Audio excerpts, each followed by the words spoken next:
Students, आज हम exercise 10.2 का क्वेश्चन नंबर 6 कर रहे हैं। तो इस क्वेश्चन को देखते हैं। इसमें क्या है, कंस्ट्रक्ट एन ऑब्ट्यूज्ड एंगल ट्राइंगल। आपने एक ऑब्ट्यूज्ड एंगल ट्राइंगल बनानी है। तो डाटा गिवन नहीं है, हमने खुद से लेने हैं इसकी साइड्स और एंगल। ट्राइंगल DEF, उसका नाम होगा, फाइंड करना है ए पार्ट में सर्कम सेंटर और फिर ऑर्थो सेंटर। और फिर हम देखेंगे ये सर्कम सेंटर और ऑर्थो सेंटर जो है आपसे पूछा गया, check whether they lie inside और आउटसाइड दी ट्राइंगल। तो ये भी बताना है कि ये इनसाइड लाई कर रहा है या आउटसाइड लाई कर रहा है। तो सर्कम सेंटर निकालने के लिए सबसे पहले मैं आपको यहाँ बता दूँ, मैंने आपकी एक्सरसाइज में से ही क्वेश्चन लिया है, क्वेश्चन नंबर 2 का C पार्ट। ये एक ऑब्ट्यूज ट्राइंगल बनेगी जिसमें एक एंगल 90 से ग्रेटर है, क्योंकि हमें पता है कि ऑब्ट्यूज ट्राइंगल वो होती है जिसमें 90 से ग्रेटर एक एंगल होता है। तो ये वाला ही डाटा मैं ले रही हूँ स्टूडेंट्स, और हम एक ट्राइंगल कंस्ट्रक्ट कर लेते हैं। तो सबसे पहले मैं ये क्वेश्चन नंबर 6 के A पार्ट में डाटा लिख लेती हूँ। जैसे यहाँ LMMN दिया हुआ है, तो आपने साइड्स के नाम अपनी मर्ज़ी से रख लें। DEF है, तो मैं जैसे ले रही हूँ DE, ये हमारे पास है 4.2 सेंटीमीटर मैंने लिया, ठीक है। ये क्वेश्चन नंबर 2 के C पार्ट से डाटा ले रही हूँ। और EF 4 सेंटीमीटर और एंगल जो है E के ऊपर वो आपके पास 105 डिग्री बन रहा है, ठीक है। ये डाटा हमने लिया और इसके अकॉर्डिंग हमने ट्राइंगल बनानी है। तो इसमें जो है ना, आप वैसे कुछ भी वैल्यूज़ ले सकते हैं, मतलब जो साइड्स की वैल्यूज़ है ना वो आप पे डिपेंड करती हैं कि आप जितनी मर्ज़ी ले लें। मैंने वैसे ही वो क्वेश्चन लिया तो उसकी एग्जैक्ट वैल्यूज़ ले रही हूँ। वैसे मैं आपको बता देती हूँ, साइड्स की वैल्यूज़ आप जितनी मर्ज़ी ले लें, इससे फ़र्क नहीं पड़ता। आपने सिर्फ एक एंगल मोर देन 90 रखना है, ये याद रखना है। तो जैसे ये एक D लाइन है, 4.2 है, आप बेशक 5 ले लें, इससे कोई फ़र्क नहीं पड़ेगा। तो मैं वही लिख रही हूँ, इसलिए मैंने ये 4.2 ही ले ली। ये DE हो गया, ठीक है। अब EF जो है वो 4 सेंटीमीटर है, लेकिन उससे पहले E के ऊपर 105 का एंगल हमने ड्रॉ करना है। तो यहाँ से देख लें, जैसे मैंने बताया था कि आपने प्रोटेक्टर की मदद से एंगल लेने हैं 10.2 एक्सरसाइज के अंदर, जबकि 10.1 के अंदर आपने कैंपस से बनाने हैं। तो ये आपके पास एंगल है। साइड लाइन जो है ना आपकी स्टूडेंट्स, ये मैंने आपको पहले भी बताया था, आपकी जो लाइन है वो इस साइड पे आ रही है, जिस लाइन के साथ एंगल मेजर करने। तो आपने इधर से मेजर करने स्टार्ट करने हैं, 10, 20, 30, ये देखें 90, और ये 105 जो है वो 100 से यहाँ थोड़ा सा आगे होगा। आप इसको मिला दें, ये और ये जैसे EF आपको 4 सेंटीमीटर दिया है, तो चलेंगे मैं नहीं लेती, आप ऐसे ही बना लें ऑब्ट्यूज़। मैंने भी आपको बताया था कि ट्राइंगल के जो साइड्स हैं वो आप अपनी मर्ज़ी से ले लें। ये ले मैंने 4 सेंटीमीटर नहीं ली, आप बेशक जो मर्ज़ी ले लें, बस एंगल आपने याद रखना है कि 90 से अबव होना चाहिए। 105 मैंने लिया है, आप कुछ भी ले सकते हैं, 110 ले सकते हैं, 120 ले सकते हैं। तो ये हमारा जो था एक ऑब्ट्यूज़ ट्राइंगल हमने कंस्ट्रक्ट करनी थी। इसके बाद जो नेक्स्ट स्टेप है वो ये है कि, और हमने फर्स्ट A पार्ट में हमने सर्कम सेंटर फाइंड आउट करना है। तो आपको पता है सर्कम सेंटर क्या होता है, ये आपके इस पेज में 234 पे लिखा है कि सर्कम सेंटर जो होता है the point where the perpendicular bisectors, यानी कि साइड्स के परपेंडिकुलर बाइसेक्टर्स जहाँ पे मीट करेंगे। तो इसका मतलब ये हुआ कि मुझे साइड्स के परपेंडिकुलर बाइसेक्टर्स फाइंड आउट करने हैं। तो ये मैंने आपको बताया था, जैसे देखें मैं DE का परपेंडिकुलर बाइसेक्टर फाइंड आउट करना चाहती हूँ, तो इस तरह आपने इसको हाफ से थोड़ा सा ज़्यादा ओपन करना है और इस तरफ आर्क लगा लें, इस तरफ लगा लें, ठीक है। अब आपने इस तरफ रख के उतनी ही इस आर्क के ऊपर इसको इस तरह से क्रॉस लगा लें, और कोशिश करें ये आपके जो आर्क्स आप लगा रही हैं ये छोटे छोटे हों, ताकि ये एक दूसरे के साथ इंटरसेक्ट ना करें और आपको वाज़ह नज़र आए कि हम कर क्या रहे हैं। ये इस तरह से है। अच्छा, अब आप इसको मिला दें। देखें, अगर मैं इसके लिए ना ये आपके लिए इसके लिए मैंने कलर पेंसिल यूज़ कर ली, ताकि आपको नज़र आ जाए कि हमने बेसिकली किस तरह से इनको लगाना है। ये इन दो पॉइंट्स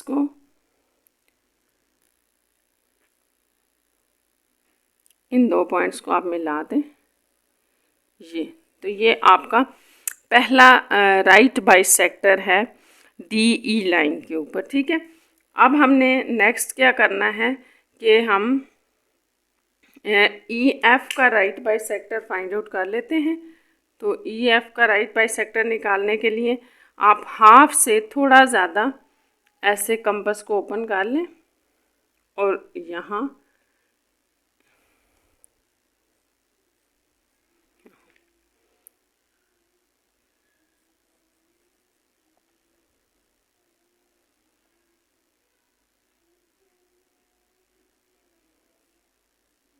ये अब आपने इन दो पॉइंट्स को ये और ये इनको आपने मिलाना है। तो इस तरह से आपका दूसरा राइट बाइसेक्टर आ जाएगा। ये यहाँ से यूँ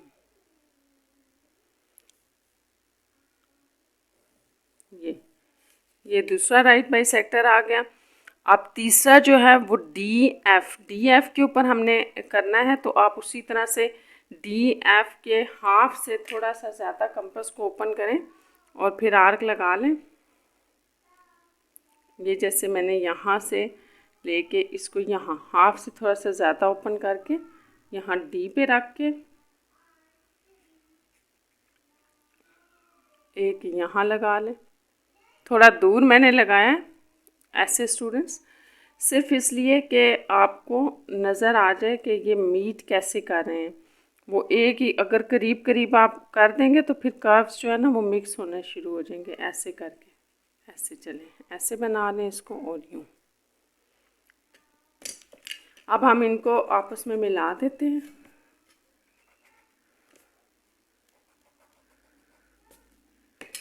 इनको जब आप मीट करवाएंगे तो ये आपके पास यहाँ से यहाँ, तो ये आपके इस पॉइंट से भी पास हो रहे हैं, ठीक है।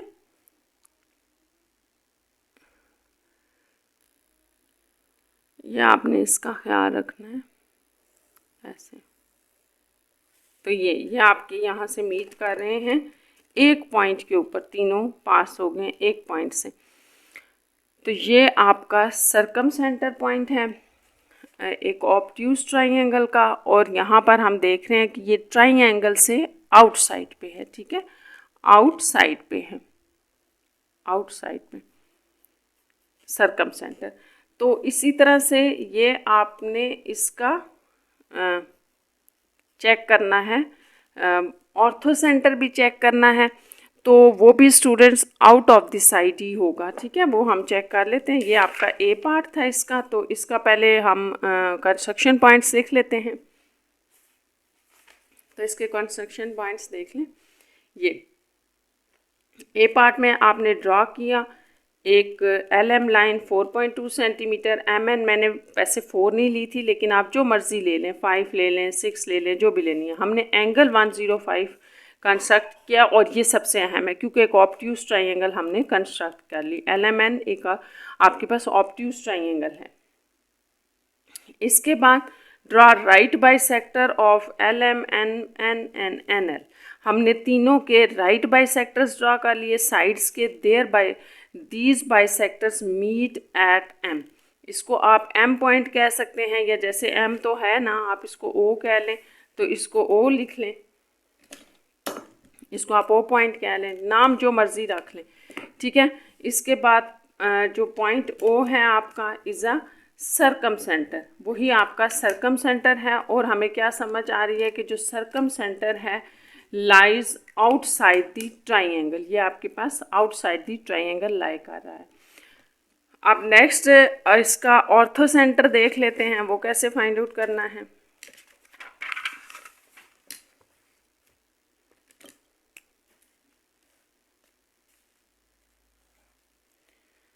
तो उसमें भी डेटा हम यही लिख लेते हैं कि एंगल जो हमारे पास M है, ई जो है वो 105 डिग्री है, ठीक है। तो आप डाटा बाकी इसकी साइड्स जो मर्ज़ी ले लें। पिछली मैंने चले मेजर की थी, तो ये आप जो हैं वो अपनी मर्ज़ी से ले लें। जैसे मैंने एक क्वेश्चन लिया था, तो इसमें हम जो मर्ज़ी ले लें। ये देखें, जैसे मैंने यहाँ पे 5 रख लिया है, ठीक है। और आप इसको एंगल ले लेते हैं यहाँ पे 105 का।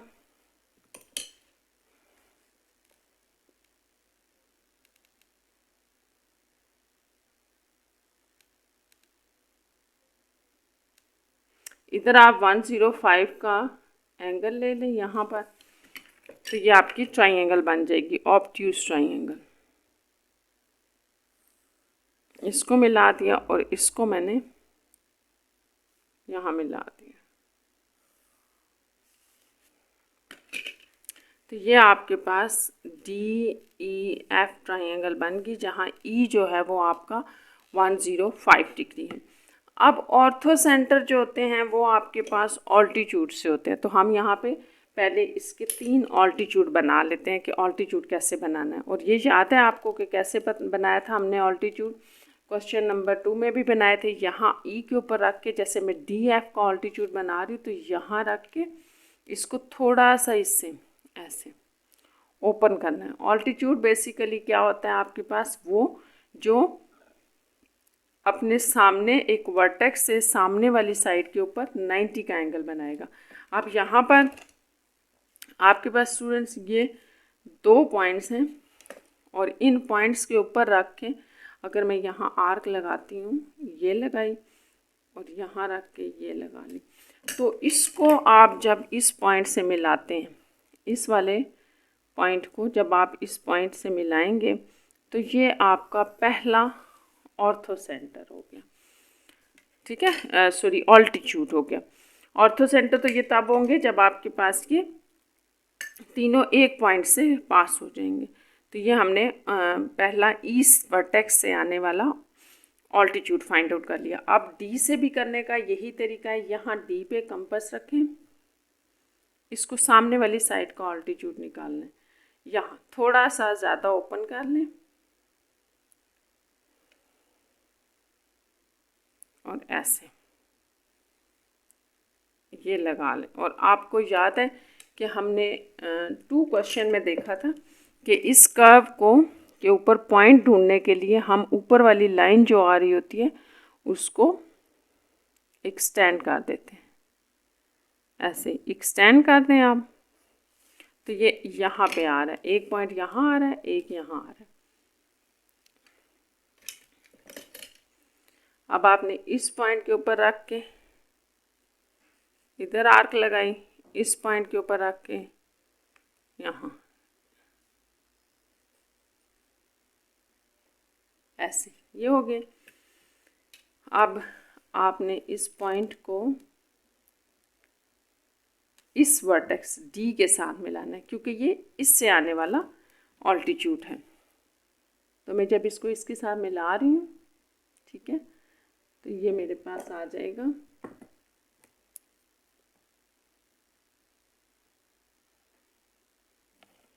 ये। अब F से आने वाला हमने मिलाना है, ढूंढना है ऑल्टीट्यूड। तो ये देखें, F से आप रख लें इसको, ये आपकी लाइन है DE लाइन थी, इससे थोड़ा सा ज़्यादा हमने ओपन करके और इसको आप ऐसे पिंक जैसे मैं यूज़ कर रही हूँ कलर, तो ये यहाँ पे, ताकि ये आपको नज़र आ जाए कि अलग अलग हमारे पास कहाँ पे हैं ऑल्टीट्यूड। ये F से आने वाला यहाँ थोड़ा सा ओपन कर लें, इससे ज़्यादा यहाँ पर, तो ये आपके पास ऐसे लग रहा है।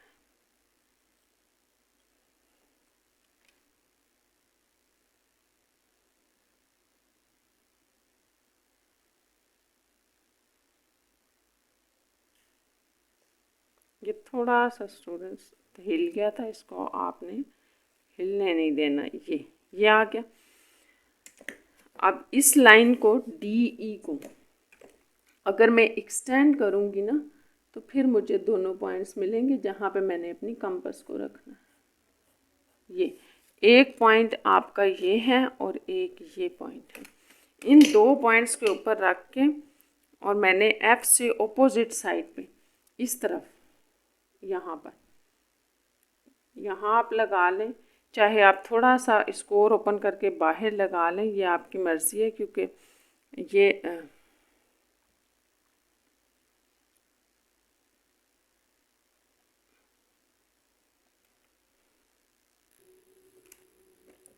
अब आप इस पॉइंट को इसको एफ से मिलाएं तो ये आपका तीसरा ऑल्टीट्यूड आ गया। ये अब हमने जो स्टूडेंट्स यहाँ पर ड्रॉ किया था एक ऑल्टीट्यूड ये वाला, ये इसको हमें पीछे लाना पड़ेगा क्योंकि इसको बाहर ला के मिलाना है इसके साथ। तो ये इसको आप ये मिलाएं तो ये यहाँ से गुज़र रहा है, ये पूरा ऑल्टीट्यूड था। तो ये तीनों जो हैं वो एक ही पॉइंट से पास हो रहे हैं, जो कि आउट ऑफ द DEF एक ऑब्ट्यूज ट्राइंगल के आउटसाइड पे है। इसको अगर मैं O पॉइंट कह दूँ तो ये इनका ऑर्थो सेंटर है। और इसके जो कंस्ट्रक्शंस पॉइंट होंगे वो बिल्कुल सेम हैं एज़ इट इज़ जो क्वेश्चन नंबर 2 में हमने लिखे हैं, तो मैं यहाँ पे रिपीट नहीं कर रही। अब हम नेक्स्ट क्वेश्चन की तरफ चलते हैं, क्वेश्चन नंबर 7। क्वेश्चन नंबर 7 में कंस्ट्रक्ट एन आइसोसेलेस ट्राइंगल है। तो आइसोसेलेस ट्राइंगल का आपको पता है ऐसी ट्राइंगल होती है जिसकी दो साइड्स इक्वल होती हैं। तो वो हम अपने पास से मेजरमेंट्स इसकी ले लेंगे और इसमें हमने सेंटरियोइड फाइंड आउट करना है और इंस्क्राइब्ड सेंटर फाइंड आउट करना है। तो इसमें ये क्या होगा, तो ये भी आप अपने यहाँ पे बुक पेज से देखें 234 से कि सेंट्रॉइड में हमने क्या फाइंड आउट करना है, बेसिकली मीडियंस फाइंड आउट करने हैं। जो जहाँ पर वो तीनों मीट करेंगे वो पॉइंट होगा सेंट्रॉइड। एक पार्ट में आपने मीडियंस फाइंड आउट करना है और इंस्क्राइब्ड सेंटर में आपने ऑल्टीट्यूड बताने हैं। सॉरी, ऑल्टीट्यूड नहीं है, ये इंस्क्राइब्ड सर्कल में हमने पॉइंट वेयर एंगल बाइसेक्टर्स बताने हैं, इंस्क्राइब्ड हो या इन सेंटर हो। तो ये ऑल्टीट्यूड के लिए ऑर्थो सेंटर होता है। चलें इसको कर लेते हैं हम स्टार्ट। क्वेश्चन नंबर 7 इसका ए पार्ट है, मीडियन फाइंड आउट करने हैं।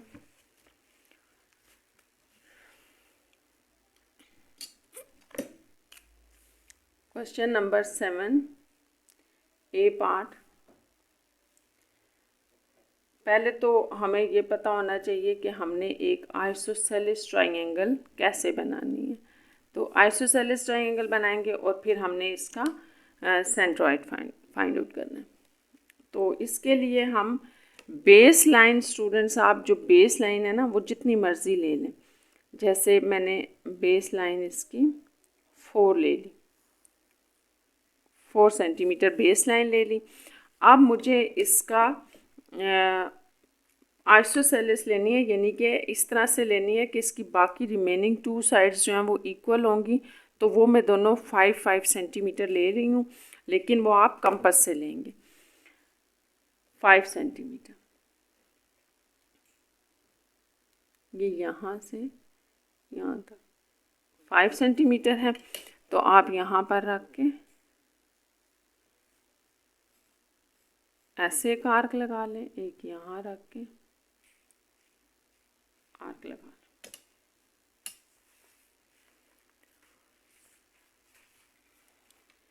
अब हम इस पॉइंट को यहाँ मिला देते हैं। जैसे हमने यहाँ पे अगर ये ली है A और B ली है ना, तो ये आप इसको मिलाएं।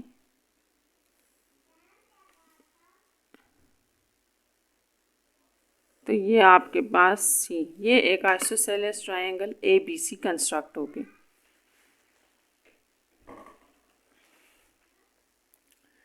अब हमने इसके मीडियंस लेने हैं।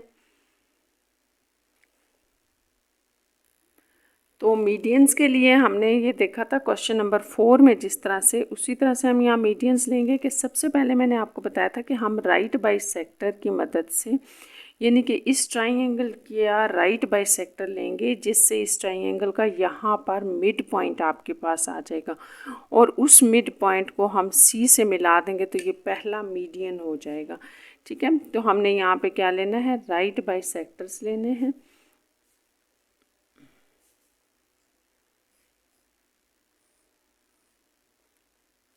और राइट बाइसेक्टर्स जो हैं ये मैंने आपको क्वेश्चन नंबर 4 में भी बताया था कि राइट बाइसेक्टर जो हैं वो यहाँ पर हम सिर्फ इसलिए ले रहे हैं कि हमारे पास मीडियंस आ जाएं। तो ये इसलिए राइट बाइसेक्टर जो आप लेंगे वो आपने डॉटेड में लेने हैं। ये इस तरह से करके इनको बिल्कुल छोटा सा कर दें क्योंकि हमें ये ज़रूरत नहीं है, सिर्फ हमने इनका मिड पॉइंट डिटेक्ट करने के लिए इनको निकाला है। तो ये आप इनको जब मिलाएंगे ऐसे करके आप डॉटेड से इनको मिलाएं तो इस तरह से ये आपके पास मिड पॉइंट आ जाएगा। जैसे ए बी का मिड पॉइंट है,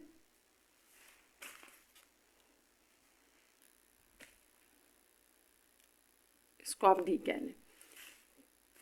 तो ये डी जो है ना, इसको जब हम सी के साथ मिलाएंगे, इस पॉइंट के साथ डी को हम देखें, इस मिड पॉइंट हमें मिल गया है। जब हम इसे इस वर्टेक्स के साथ मिलाएंगे तो ये पहला आपका मीडियन आ गया है।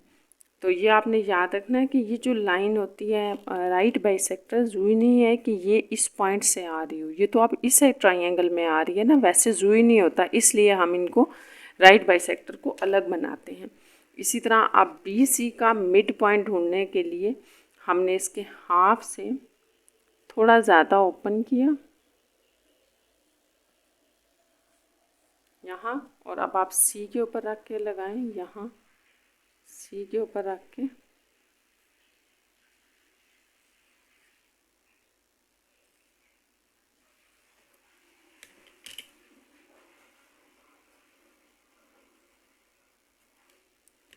अब यहाँ जैसे आपके पास ये 2 पॉइंट आ गए, एक ये और एक ये।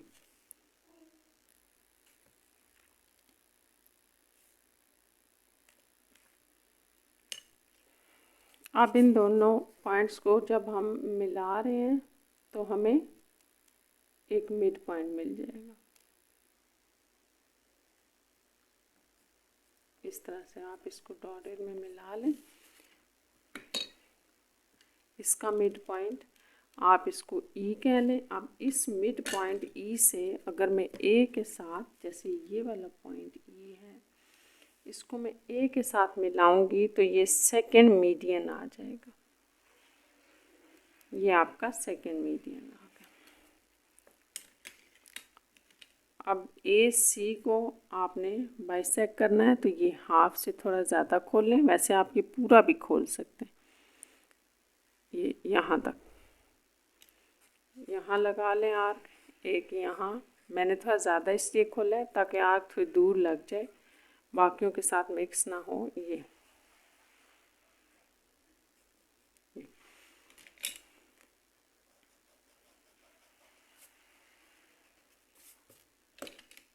अब आप इन दोनों पॉइंट्स को आपस में मिलाएं तो ये राइट बाइसेक्टर आ जाएगा ए सी लाइन का ये, और इस तरह से आपको पॉइंट एफ भी मिल जाएगा। यहाँ पर ये एफ पॉइंट आ गया जो कि मिड पॉइंट है ए सी का। अब इस एफ पॉइंट को हमने बी से मिलाना है और इस तरह ये आपके पास तीसरा मीडियन आ जाएगा जो कि इस पॉइंट से भी पास हो रहा है। आप देखें अगर इसको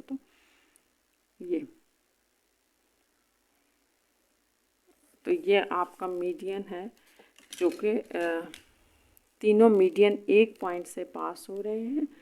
और इसको अगर हम एम पॉइंट कह लें तो इस तरह से ये आपके पास जो एम पॉइंट है ये इनका सेंट्रॉइड पॉइंट है। और इसका साथ ही हम इसका ये लिख लेते हैं कंस्ट्रक्शन पॉइंट्स के हैं आपके पास। लेट ए बी हमने 5 सेंटीमीटर ली and B C and A C 4 centimetre.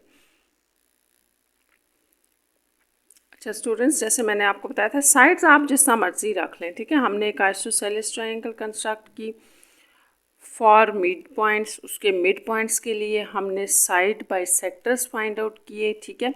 जैसे डी एफ आपके साइड बाई सेक्टर्स थे, से पॉइंट्स आए हैं राइट बाई सेक्टर से, एंड मिड पॉइंट्स थे ए बी बी सी और सी ए के।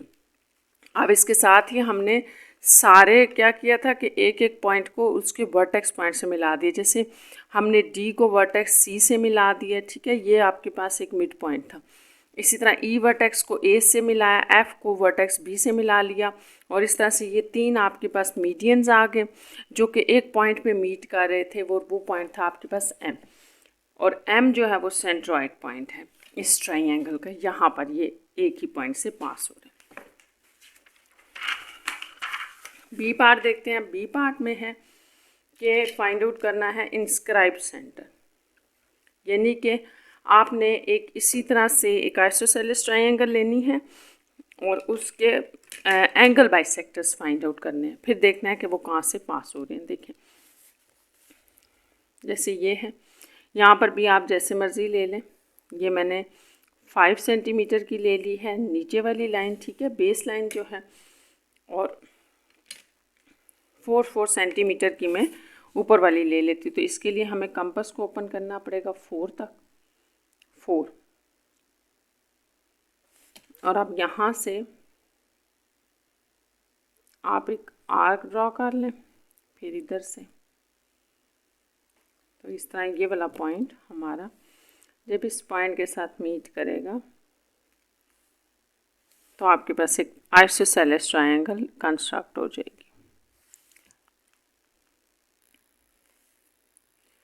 इसको भी आप ए बी सी कह लें। अच्छा, अब हमने एंगल बाइसेक्टर फाइंड आउट करने हैं। तो एंगल बाइसेक्टर्स के लिए हमने क्या करना है कि हर वर्टेक्स के ऊपर रख के एंगल को बाइसेक्ट करना है। जैसे ये मैं बी का एंगल बाइसेक्टर अगर फाइंड आउट करूँगी तो आप सबसे पहले ना इसको मुनासिब सा ओपन करके ऐसे तीनों से आप इतना इतना निशान लगा लें।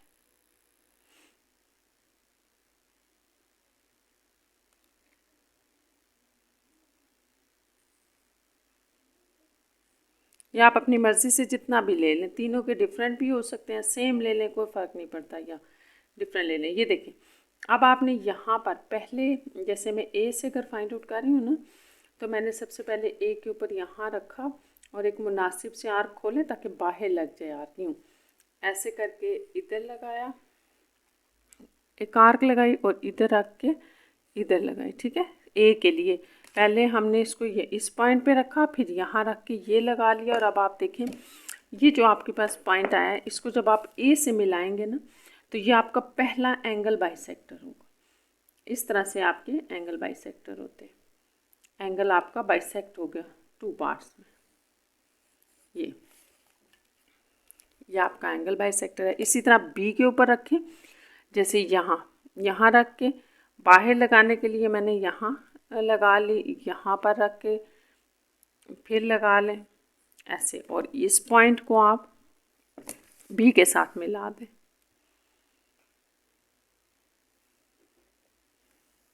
ये भी एंगल बाइसेक्टर है बी का। अब सी के साथ यहाँ पर था सी का पॉइंट, तो यहाँ पर रख के आप इधर कर्व लगा लें, एक आर्क लगा लें, और एक यहाँ रख के लगाएं।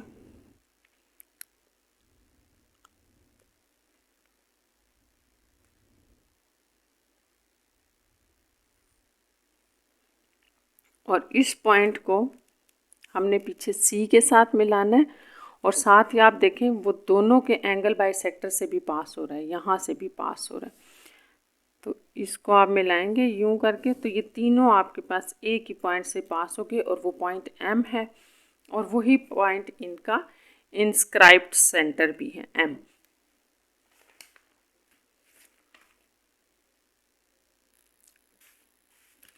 बी के कंस्ट्रक्शन पॉइंट्स भी हैं, कंस्ट्रक्ट कर लें आप एक आइसोसेलेस ट्राइंगल। मेजरमेंट्स मैंने आपको बताया था स्टूडेंट्स, जो मर्जी ले लें। Draw angle bisector of 3 vertices, तीनों वर्टिसेस से तीनों वर्टिसेस यानी कि जो आपके पास ए बी सी हैं, इन तीनों वर्टिसेस से आपने एंगल बाइसेक्टर फाइंड आउट करना है, और वो जो एंगल बाइसेक्टर है वो एक पॉइंट एम के ऊपर मीट करें, और वही पॉइंट एम जो है वो कॉल्ड है, उसको कहते हैं इंस्क्राइब्ड सेंटर।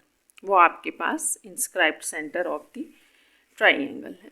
नेक्स्ट क्वेश्चन देखते हैं। क्वेश्चन नंबर 8 में है recognise altitude, perpendicular, bisectors and median. तो आपने ये तीन चीज़ें इनमें बतानी है। फिगर्स में ये लगे हुए हैं निशान, ठीक है स्टूडेंट्स। हमने सिर्फ इनके नाम बताने के, ऑल्टीट्यूड कौन सा है, परपेंडिकुलर बाइसेक्टर कौन सा है और मीडियन।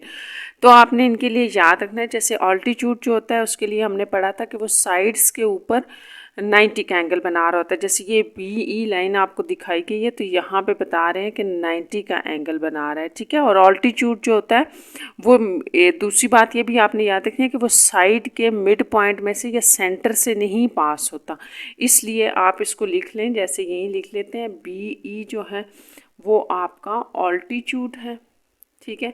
और ये जो है ये लाइन, जैसे इसका नाम अगर हम एफ और जी रख रहे हैं, तो ये एफ जी जो है ये एक ऑल्टीट्यूड नहीं होगा, क्योंकि ऑल्टीट्यूड आपका हमेशा वर्टेक्स से आ रहा होता है, तो ये किसी वर्टेक्स से नहीं आ रहा है, ये यूं बाहर चला जाएगा। लेकिन ये 90 का भी है और इसको 2 पार्ट्स इक्वल पार्ट्स में डिवाइड करा है, ए जी और जी बी में, ठीक है। तो इसका मतलब ये हुआ कि ये राइट बाइसेक्टर है। तो आप यहाँ लिख लें जी एफ जो है वो आपके पास परपेंडिकुलर बाइसेक्टर है या राइट बाइसेक्टर है। और ये ए डी जो है ये आपका मीडियन है, क्योंकि हमने ये भी देखा था कि मिड पॉइंट पे जो आके लाई करता है वर्टेक्स से, वो मीडियन कहलाता है। तो इस तरह ए डी जो है वो आपका मीडियन है। तो बस ये तीन लाइंस थी, हमने इनको डिफाइन कर दिया। आप बी वाले में देख लेते हैं यहाँ पर क्या है। तो यहाँ पर हमारे पास ये जो पॉइंट है ये आपके हाइपोटेन्यूज के ऊपर मीट कर रहा है, ठीक है। और ये आपके पास आ जाएगा, जैसे आपके पास ये वाला वर्टेक्स से अगर ये लाइन आ रही है, यहाँ पर वैसे बताया हुआ तो नहीं है 90 का है, इसको आप ऑल्टीट्यूड वैसे कह सकते हैं एस यू को, लेकिन यहाँ पर हम लिख लेते हैं कि अगर इसको हम यूँ लिख लेते हैं, अगर आर यू हमारा यू पी के इक्वल है, इफ़, ठीक है, इफ़ अगर ये दोनों पी इक्वल हैं, तो इसका मतलब ये हुआ कि हमारा जो एस यू है वो क्या होगा। हमने ये पढ़ा था कि जो पॉइंट के ऊपर आ रहा होता है, मिड पॉइंट के ऊपर वर्टेक्स से आ रहा होता है और उसको 2 इक्वल पार्ट्स में डिवाइड करता है, वो मीडियन होता है, ठीक है। या आप डेफिनेशन से भी पढ़ सकते हैं। तो इसका मतलब हुआ ये मीडियन है। इस तरह एस टी जो है वो भी आपके पास परपेंडिकुलर आ रहा है, इसके ऊपर राइट बाइसेक्टर होगा ये इसका, यानी कि आप ये लिख लें यू टी जो है, यू टी ये परपेंडिकुलर बाइसेक्टर है। देखिए परपेंडिकुलर बाइसेक्टर के लिए क्या होता है कि वो 90 का एंगल बना रहा होता है और इसके ऊपर आ रहा है परपेंडिकुलर, ठीक है, इस आर एस के ऊपर, लाइन के ऊपर। और इसी तरह अगर ये जो है आप इसको लिख सकते हैं कि ये यू क्यू जो होगा आपके पास, इसके लिए हम थोड़ी सी कंडीशन लिख लेते हैं। ऐसे करते हैं कि if P Q is equal to Q S है, तो फिर हम इसको कहते हैं कि ये परपेंडिकुलर बाइसेक्टर है। ऊपर वाले के लिए भी इसी तरह की वैसे कंडीशन होगी, क्योंकि हमें पता नहीं है ना ये डिवाइड कर रहे हैं एक दूसरे को कि नहीं कर रहे, इसको ये लाइन इसको 2 हिस्सों में डिवाइड करी है कि नहीं। तो बस ये आपने इसको यहाँ तक करना था। तो इसके साथ ही स्टूडेंट्स ये आपकी एक्सरसाइज कंप्लीट होगी। Take care.